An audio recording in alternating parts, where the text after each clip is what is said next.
Hello, my name is Terry Parker. I'm here today at Parker Performance and I am filming two 1953 BSA super flashes. There were only about 700 super flashes built, and it's a rarity to find two of them at the same time. What I'm going to do now is show you some differences from most of the restored bikes to an original bike. The bike on the right, the first bike, is pretty much all original. We bought this motorcycle from Kansas last December of 2010, and it's taken us about 11 months to restore it, but the bike was all there. It was a really good bar find, had all the original pieces.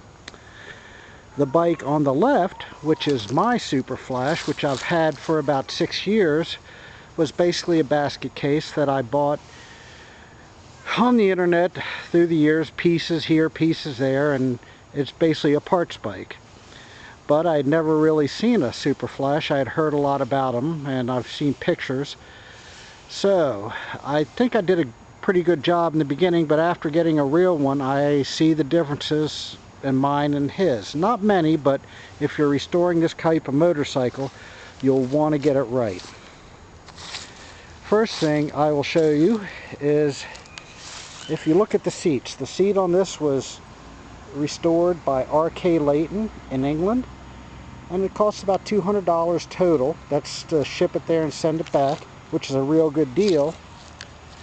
I had to request the stitching on the side and on the back.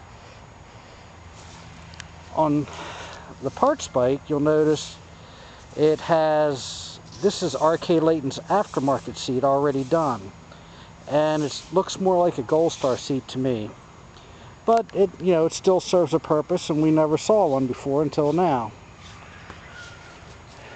Second thing I want to point out is the tail light, and most guys restoring Super Flashes get this wrong, including myself on my bike. You notice it has an extension, a chrome extension, and a piece in the back, which I believe is the same part number as a Bantam tail light tag brack holder. Where if you look at the parts bike, which actually looks kind of better, was what I assumed went on it, and which is for most BSAs for that year. Not much difference, but like I said, for the restorer, you'll want to know that. Second, the grab rail on my bike. Notice the shape. That I picked up, which I thought was right, but the actual original one is bent back and more curved, which if you're restoring it, you want that. Going down the line, this motorcycle, we put a monoblock carburetor on it. Like I said in my last movie, it was supposed to come with a TT9 racing carburetor, but we had a lot of problems with gas flow, and it leaked gas everywhere, and to make this bike a rider, which it is, we figured the monoblock worked better. I jetted the monoblock to a 1962 or 63, I'm not sure, A10, which iron barrel, which would be about the same. Notice the placement of the horn on the Super Flash behind the transmission. Not many people know that. The Super Flash has many parts that are just for the Super Flash, and I will list them right now. First, of course, the tank is all by itself. It has this extension on the back, and it's more like a Gold Star tank. Has a breather up top and a flip-up cap. Second, the main thing which people look at is the frame. You can't really see it in here, but the frame has a kink in the back for the carburetor from a regular A10, which is, if you saw, the casting up the top is the main difference, and the lower tube.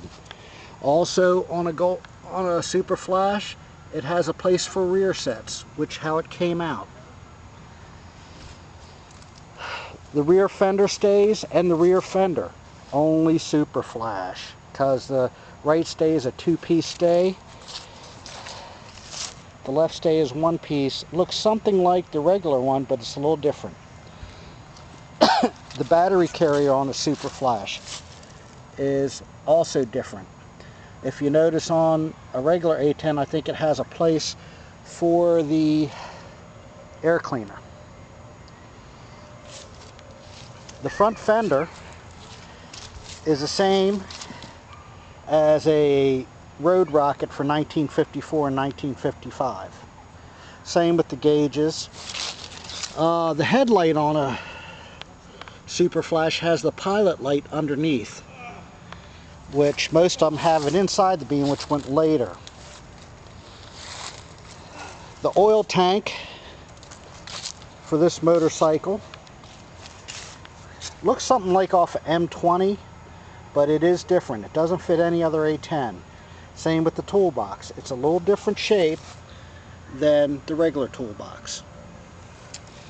The fender stays for front and rear, and all the brackets I had made at Lee Speed, and I think they were in New Zealand or Australia, but they did an excellent job and they can make them for you. The other persons who